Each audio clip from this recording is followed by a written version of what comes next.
And good evening to you for this digital exclusive conversation with the candidates. I'm Ali Touhey, and tonight we're going to be talking to the two people who want to become Erie County's next executive, incumbent and Democrat Mark Poloncarz and his Republican rival Lynn Dixon. Now, Ms. Dixon will be joining me in about a half hour, but first I'm going to sit down exclusively with Mr. Poloncarz. So thank you so much for being here, for starters. My pleasure, Ali. I want it to be a casual conversation of sorts, and I want to begin by asking you kind of who you are and what makes you you. So tell us a little bit about yourself.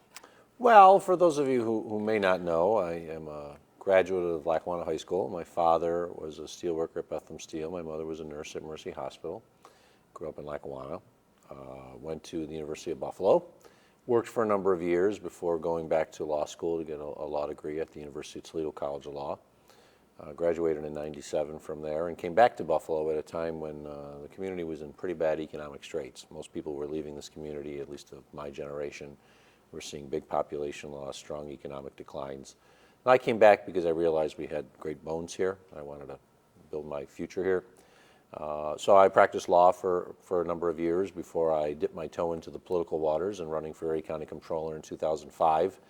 And I was lucky enough to have been elected by the people of this community to be the Chief Financial Officer of the county, coming off of a time where the county was in a serious financial crisis, the worst financial crisis this county had ever seen. And I worked very hard as comptroller to be the taxpayer's watchdog, protecting the people's tax dollars. And in 2011, I ran for county executive and was given the opportunity and privilege once again to serve by this people to be a county executive, and it has been my pleasure and honor to do so.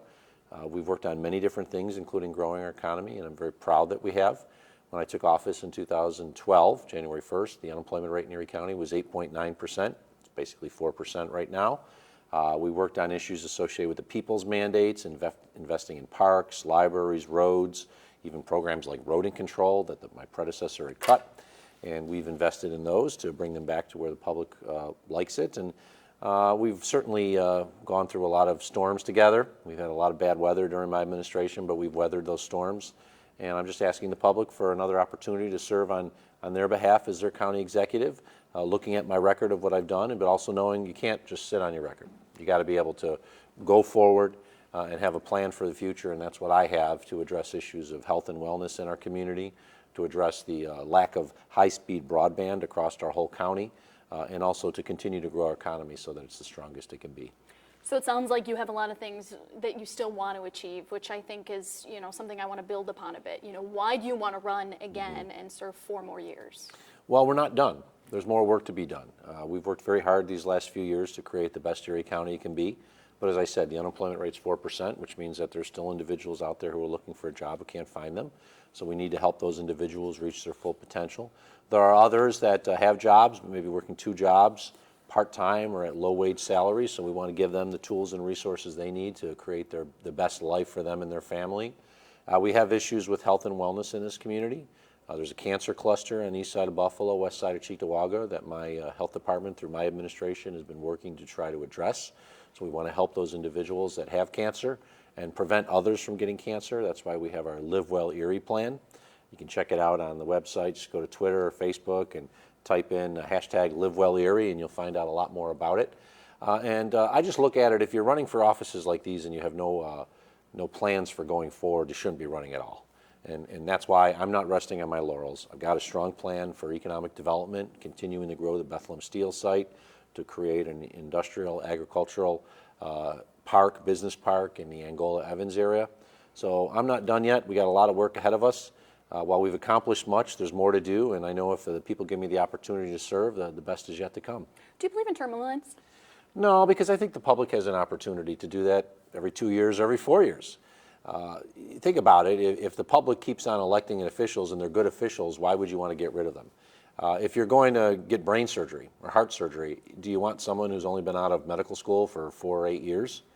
Some of the stuff is very complicated. Erie County, as a government, we represent over 925,000 people. That's more than 5 states. We have a road infrastructure that's more than 3 states. So we're not talking about a small entity. If somebody doesn't have the experience to run county government, you can mess it up pretty quickly. And that's what we've seen in the past, where we've had some of the worst fiscal crises the community has seen, or we've had decisions that were bad for the greater community. So I think we have term limits, and it's called elections. If the people don't like the job that you're doing, they won't reelect you. So I feel confident going into tomorrow, but I also know that the people could say it's time for a change. I think the public's going to continue supporting what I've done by us moving forward, but you have to believe in what the public's decision is. So if the public chooses one way or another, those are the term limits we have. But I don't think you should have a lock thing in place, because if you have good government and people want to continue to send that person in the office, you could potentially be hurting the community. So we are actually going to end our live stream on our Facebook, but anybody who's joining us on Facebook right now can continue to watch our conversation that we're having. We're not going anywhere on our WKBW app, but for now we are going to end our stream on Facebook. There's that little public disclaimer there. Okay, so if you are elected tomorrow, what would you change about your, about your administration? Well, you always have to do internal reviews to see, are we headed in the right direction? Do we have the right plans in place? That's why I have State of the County. Annually, we kind of take a look at where we are, what we've implemented, are there things that make sense, are there things that don't? So we do that on an annual basis. For myself, it's like I've been saying, if you like what we've been doing on economic development, we're not going to change course that much. We're going to continue in that direction. We're going to focus also on the issues associated with health and wellness, which we've focused in the past, but we changed our plan this year. We realized what we did beforehand, it made a little difference, but there's more that we could do. So we went from initiatives for a stronger community, which was sort of check the box, we accomplished this, we're done. With the Live Well Erie plan, what we're trying to do is determine, are we making people's lives better? And that is more longitudinal, long-term. So we'll be analyzing that on an annual basis to determine, are we doing things correctly? How do you determine that? We have a baseline of statistics. So just let's say individuals who are obese. So we can see what the national average is, we can see what the state average is, we can see what the county average is. And if we are not changing the needle with regard to the county average, then we know that we got to change our plans. We're not doing it the right way. Or for example, like the cancer cluster on the east side of Buffalo. If we're focused on this and we do this right so that we change people's attitudes about the things that cause cancer, like smoking or eating bad foods, things like that, then we should see a reduction in cancer. If we're not changing their attitudes, if we're not changing the things that affect whether or not you're going to, as they call them, the social determinants of health, look at which direction you're going to go in the long term, then we're not going to see a reduction in cancer. So for me, it's always been a constant, what are we doing to create the best Erie County we can be, whether it's on the economic, whether it's roads, whether it's parks, whether it's health and wellness, whether it's our libraries. And just because things are statically staying the same, if they're not getting better, we got to do something else. Okay. So you touched on a lot of things that actually your opponent has hit you on. Mm-hmm. First of all, county parks. Some have obviously pointed out that there have been lead paint found on some of the park equipment at Erie County parks. Mm-hmm. Not there anymore. Okay, very good. Do you consider that, though, a blemish on your record, or somebody making, on the other side of the political aisle, making a mountain out of a molehill? Well, and I wouldn't say it's a blemish on my record. These pieces of equipment had been there since probably before you and I were born. And I don't know of either of us, if you went to those parks, I certainly wasn't licking them like is what is required. We're more worried about lead in people's homes. That's why my administration has put $750,000 annually into a program to address lead paint on paint and walls. And we just received $5.3 million from the federal government because of our programs to address lead in the homes. Going down a slide where there was lead paint is not enough to be at it. But if you were a little child and you're at your parents' house or your grandparents' house and you're living there and there's lead paint on the walls and there's lead dust in the air and you're constantly breathing that, that would be an issue. My administration has been focused on that, so much so that we're looked as an example of how to address the lead paint issue. The parks, we've invested millions of dollars in the parks. They're in much better shape than when I came in as county executive. But when you have a park system that is as large as ours, we have more than 10,000 acres of parkland to enjoy. Mm-hmm. And just to give you an idea how big they are, everyone knows how large the Olmsted parks are in the city of Buffalo. Pretty big park system. You can fit every Olmsted park into Chestnut Ridge Park alone and still have 200 acres left over. So we have this huge park system. And you're always going to have work that needs to be done in the parks. So while we've invested millions, we're going to continue to invest more as long as I'm county executive. And I guarantee you, if you look back at what the parks were like when I took office in January 2012, they're many, many times more better than they were back then. Very good. Roads. How do you handle the criticism that some say that, first of all, road projects aren't done fast enough, and also some of the funds allocated for those road projects aren't being used to their full potential? Well, I found it disingenuous that my opponent criticized me for some of that, because they know that often we borrow money on a piecemeal basis. If we have, let's say, a project that's cost $9 million, and we're not going to borrow $9 million all in one year, but we might borrow 3 in one year, 3 in the next, 3 in the final year, and then do the project. Why do we do that? Because we have a limited amount of money that we can borrow on an annual basis. And you don't borrow it all for one project, you try to space it out. So I found that a little disingenuous to make that argument. The one thing that we have done is we've invested more than my predecessors did on an annual average basis. During my administration, we've invested on average $58.4 million. Mr. Collins, my predecessor, invested $54.8 million. And Mr. Giambra, before that, invested around $35 million. We have a road system that is bigger than the states of Rhode Island, Delaware, and Hawaii each have in total. 1,200 centerline miles with 2,400 lane miles, because you have at least 2 lanes per mile. Since my administration has taken over, we've done more than 1,250 lane miles of roads, or half of the roads that we have. I had a gentleman come up to me earlier this year saying, I don't understand why our roads can't be like they are when I go down south to the winter in South Carolina. And I looked at him, I said, sir, what's the difference between Buffalo and South Carolina? Why are you going down there? He said, well, it's so much warmer. I said, yes, they don't have the freeze thaws like we do. And so as soon as climate change hits to the point where our temperatures like South Carolina, we'll have roads like that, because those roads are built and they last 50 years. Our roads on average will last 15 years because we have the cold temperatures, the freeze thaws, which cause destruction to the roads. So we have invested almost $500 million in roads. Now, my opponent has come out there and said, you're not doing enough. She said, I want to cut taxes even more than I've cut taxes, but I need to spend more money on roads. Well, if you're going to do that, then you have to cut from somewhere else. And she's been asked repeatedly over and over, would you cut from libraries? Would you cut from parks? Where would you cut? And she said, I don't know. So I look at it this way. We're investing across the board. We're investing in parks. We're investing in libraries. We're investing in roads. We're investing in health and wellness and social services, which is the vast majority of county government. And if you do a comparison to the prior 2 Republican administrations, we're spending more on an annual basis than they did. And if you want to do more, you can do 2 ways. You either cut services elsewhere or you generate more revenue, and the only way to generate more revenue is by increasing taxes. And I know the public's not in favor of that. Is that something that is on your radar should you be elected tomorrow? I have just announced one of the largest tax cuts recently with the 2020 budget.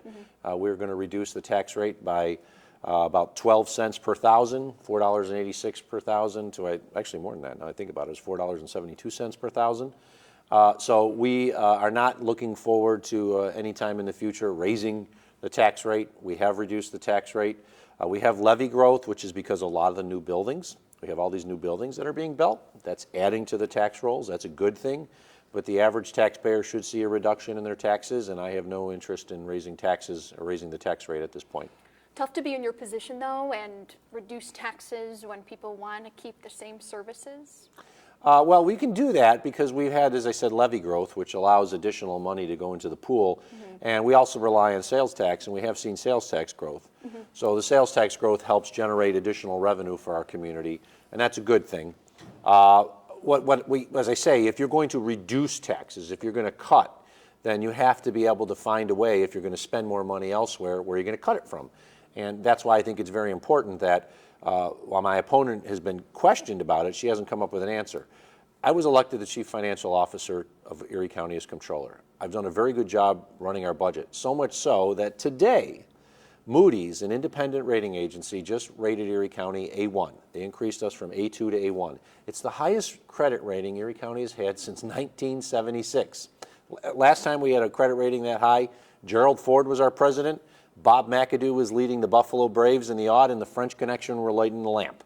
So that should tell you, if you're going to do things properly, if you're going to have strong fiscal government, you got to do it and have to make decisions. It's easy to be a legislator and say yes to everything and vote no to everything. It's not as easy to be county executive when you have to be the person who controls the budget and the person who puts forth the budget, because you're not going to please everyone. What do you say to people who say you're maybe a bit standoffish? I think you just talk to the folks who know me.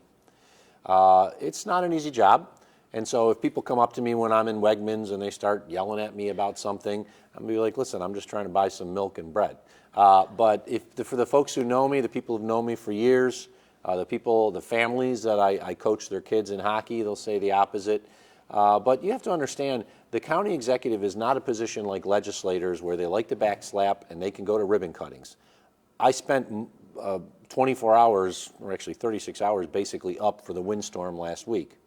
And people see you in the morning on TV and you look terrible. Well, you're terrible because you've been up all night trying to lead the community through a windstorm where at one point over 40,000 residents of Erie County had lost power. So it's not always going to be the sexiest, the best looking, but what you need to do is just do the grunt work. And I think we've proven that over and over, whether it was the November 2014 storm, recent blizzards, the windstorm this weekend, and also working hard to get a new lease for the Buffalo Bills so that they still are the Buffalo Bills. While I was watching a game yesterday, they had the Chargers, and I said San Diego, and then I reminded myself, oh yeah, they don't play in San Diego anymore. They're in Los Angeles, just like St. Louis is in Los Angeles, and Oakland's going to Las Vegas. It's not a given. If you have the wrong person in office, you could end up with a lot of bad things happening for this community. So some say, though, that we could lose the Bills in 2023, I think, if the lease is up. Is that The when lease expires then. Okay. Some are saying that we could lose the Bills based on the fact that you oppose a new stadium, and that's something that is needed for the Bills to stay. No, that's not needed for the Bills to stay. Okay. If that was the case, then the Pagulas would be out there saying they need a new stadium. But even they don't say that. Roger Goodell says that. Roger Goodell, who's the commissioner of the NFL, does not care about you. He does not care about me. He does not care about the people out there. All he cares about is the bankroll for the other owners in the NFL. And what happens when they build new stadiums is they charge more money. They charge personal seat licenses. They charge all kinds of fees and additional costs. I mean, people complain about going to a Bills game now and spending a certain amount for a cup of beer. You go to other stadiums, it's $25 for a 12-ounce beer. And you know why? Because that money's shared with other owners. So when you hear the NFL saying we need a new stadium to keep the team in here, that's not the case. I mean, the Pagulas have said it themselves that they like where they are right now, but they're going to explore all options. And I would just remind everybody, the Pagulas invested $36 million in the stadium and the campus at Orchard Park in the last 2 years. If they were planning on moving, why would they invest $36 million of their money at a facility that they were going to leave in a few years? They're smart business people. So we've had discussions, but I don't believe the team's at risk of moving. The Pagulas have said they're not going to move the team. We were worried about the team moving when Ralph Wilson was alive because he wasn't going to move it when he was alive, but he said when he died the team was going to get sold and it was going to go to the highest bidder. If we had not gotten a strong lease that kept this team here, it's possible that someone would have come in and outbid the Pagulas. Because even they have a point where they say, we're not going to spend that kind of money, because if some rich oil sheik came in and bought the team, and that's not unheard of, then who knows where they would have been. So you feel pretty confident that a new agreement will be reached? Oh, I think a new agreement will be reached, but what it'll be, I don't know. I don't negotiate in public. I didn't do it last time, and I would certainly not negotiate now other than to say that I look forward, if I'm county executive still, to have that opportunity to negotiate a new lease, whether it's a renovation and renewal of the existing one or something else in the future. Still oppose a new stadium, though? I don't think we need it. We don't need it to keep the team here. Remember, there's a difference between what the NFL wants and what we need as a community. And I hearken back to what Mr. Wilson said when he was still alive and before the negotiations happened last time. He said he's not looking for a Taj Mahal like you saw in other communities. He just wants a nice little football stadium that works for Buffalo. And right now, the current facility in Orchard Park works for Buffalo. Okay, there you have it. All right, I'm going to switch gears here. You've also been criticized for handling what attack ads call the Alders scandal. There was no scandal, other than Al Dershberger acted wholly inappropriately. Let me inform those who don't know Mr. Dershberger by name. He was convicted, former commissioner of social services for the county. He was convicted of raping a staffer during a conference in 2017. Mm-hmm. That staffer also testified that she told other county officials. So just for the record again, when did you know whatever the situation was that came to be? Well, the staffer never told me or anybody in my administration about issues associated with Mr. Dershberger. If she had, we never would have sent those to, and Mr. Dershberger would have no longer worked in my administration. And the Republicans on the legislature hired a law firm out of New York City, the Lemire Law Firm, to actually perform an analysis to determine if my administration had hit anything or we acted appropriately. And this law firm that was hired by the Republicans determined that we acted appropriately. When I found out about this, it was after the event, after the Albany police were already investigating, when they finally allowed individuals to talk to us. And at that point, we immediately impaneled an internal review. And within 5 days of learning that this event, whether it was a rape or consensual sex, had occurred. It was a rape. I mean, he's well, at that time we didn't know. Okay. At that time we just said there was an incident. So, but we determined at that point, because he admitted to me that he had sex with her, that he had violated a number of county policies, regardless of whether it was consensual or not, and I demanded his resignation. I could not fire him because he was in a position that was for a stated term, so I could not fire him myself. The New York State law says once you appoint a commissioner of social services, they're there for a stated term. So I demanded his resignation. He provided it. He's serving time in prison, which he should be. But I'm very disappointed in my opponent, what has truthfully been one of the slimiest and nastiest ads ever. Lynn Dixon should be embarrassed for that ad. I've had a lot of people come up to me saying that it was one of the worst ads they've ever seen. They're trying to make it sound like that I knew that there was going to be a rape and that I allowed this to happen. My opponent should be very embarrassed about that ad. It is the nastiest, worst ad I've ever seen in a local race. And I've had a lot of people come up to me and say, I was going to vote for you, Mark Poloncarz. I like what you've done, but I am really going to vote for you now after seeing that horrible attack ad from your opponent. You think it backfired? Well, based on what I've seen, from the people who you're talking to. I would think so, because there's a lot of people who've contacted me, I've seen in restaurants and so forth, who said, I can't believe that she ran an ad that nasty. Politics today is a nasty business. She has a consultants and a campaign crew that's associated with Chris Collins. Chris Grant, Chris Collins' former chief of staff, they all have an axe to grind against me. Why? Because I defeated Chris Collins. So I knew it was going to be a bad year, but when it comes to those nasty ads and mailers, I didn't expect that. I thought that Lynn would have at least been a little better than that, but you know what? Politics is politics. I got thick skin, but there was no scandal from a standpoint as it impacted my administration. And a jury of Mr. Dershberger's peers convicted him, and he got what he deserved. They determined he raped her. He's in prison. That's what he deserves. Was it a mistake to hire him? Well, let's put it this way. Now that we know that, yeah, of course. But my opponent, she also seconded his nomination on the floor of the legislature. And every legislator voted for him. He came with an exemplary record. We did a background check, including a criminal record. We do criminal background checks on our commissioners. Came up clean.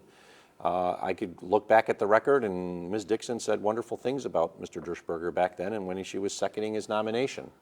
I mean, yeah, we can look back now and say, wow, I wish that had never happened. Of course, I wish it had never happened. But when we hired him, he was the person that was highly recommended, came with an exemplary background. I can't say I ever imagined that I'd be put in a situation where one of my commissioners would have been had an allegation of rape against anyone, nevertheless a county employee. And he got what he deserved, and unfortunately, the woman, we call her Jane Doe, is going to have to live with this for the rest of her life, and I feel terrible about it. Unfortunate all around. Switching gears so abruptly as we do here in this conversation, the Buffalo Niagara Convention Center. What would you like to see happen there? Well, when the convention center was built in around 1980, it was already too small and antiquated then. We are not anywhere near where we should be with regards to our peer communities. And I'm not talking about New York City and Chicago. I'm talking about Pittsburgh, Cleveland, Hartford, Grand Rapids, Michigan. So we have a convention center that's too small for our community. It's too antiquated. It's not designed for the needs of the modern conventions. So we are looking at potentially either expanding it or building a brand new one down near where the hockey arena is. A consultant that specializes in the construction of convention centers is right now doing a very, very in-depth analysis to determine what we would need to do to build a new one at either of the locations and the cost. So we're expecting that report in sometime in the first quarter of 2020, and if I'm still a county executive, I look forward to moving our community forward by having a convention center that's appropriate for our region. I mean, I know we don't know figures, as you just stated, but can the county afford, I mean, you're talking about millions of dollars in renovations or, building a new one. Hundreds I of mean, millions. absolutely, So can our county afford something like that? Well, we Be it could. renovations or even a new We could afford it. center. One of the things I'm very proud of as county executive is I've reduced the county's debt load by about 25% or $100 million. When I came in, we had $100 million more in debt than we do right now. We were about $400 million, now we're around $300 million. Could we afford it if we had to do it on our own? Yeah, we could, but I wouldn't really prefer that method. New York State has helped fund convention centers in Albany and Rochester. Of course, they are constantly investing in the Javits Center in New York City. So whatever the determination is, we'll go with hat in hand to New York City and say, help us build a new convention center. Very good. Okay. Many people have expressed concerns about gentrification. Of course, we're talking about the idea that in light of Buffalo's resurgence, home prices, rent is skyrocketing within the city. I know you're a City of Buffalo resident, is that correct? So what can you do to ensure to those homeowners and those who are renting that are getting forced out, any kind of reassurance that you have for them to stop that from happening? Well, the county has an interesting role, but we don't have the primary role. Sure. It's really the City of Buffalo does. Correct. With regards to zoning and the planning board. What we have done is we've looked at a number of policies that we've implemented in Erie County to promote affordable housing. We have programs in Erie County that promote affordable housing through our Housing Urban Development Consortium, but that does not include the City of Buffalo because the City of Buffalo manages its HUD money, so to speak. So what we're doing is working with the city to try to come up with ways to ensure that there's more affordable housing in the projects that are done in the city. Primarily what we do is through the ECIDA. We're trying to ensure that when we do housing projects, whether it's an adaptive reuse or we do have tax breaks that are available for low-income housing, especially for seniors, that we push those types of projects. And we've moved forward where we've been able to address some of it, but there's still issues. We still have very, very inexpensive housing compared to the rest of the United States. Sure. I just saw a report where the average cost for a two-bedroom in Buffalo was like $750 to $800, where elsewhere it was $1,500. And so it's a lot less than other areas. But I think what we need to do is ensure that just as we grow, as we have this great new renaissance, we're not pricing out a whole bunch of people in our community. So to do that, we have to ensure that there's options available. And that's what the county's tried to work with others on. Should you retire, what would you like your legacy to be? Retire? I think I'm a little too early to retire. I do too. Thank you. My goal has always been to leave the community in better shape than when I took it in office. And I think you can say today, definitively, that Erie County, economic, health and wellness-wise, issues associated with the programs that we provide, is in better shape than when I took it as county executive in January 2012. So I think if that's your lasting legacy, people can look back and they said, oh, you had a good administration, clean administration, and they left the community in better shape than when I took it. I think that's a good thing. Final thoughts, final words? Just ask the people to support me tomorrow. We've worked very hard on your behalf for the last 8 years. We've created this new Buffalo, this new Erie County, but there's more work to do so that everyone enjoys in the Renaissance. And I guarantee if you do that, the best is yet to come. Mr. Poloncarz, thank you so much for joining us for this half hour. We're going to be joined by Ms. Dixon in a short while, but for now we're going to take a break. We'll be right back.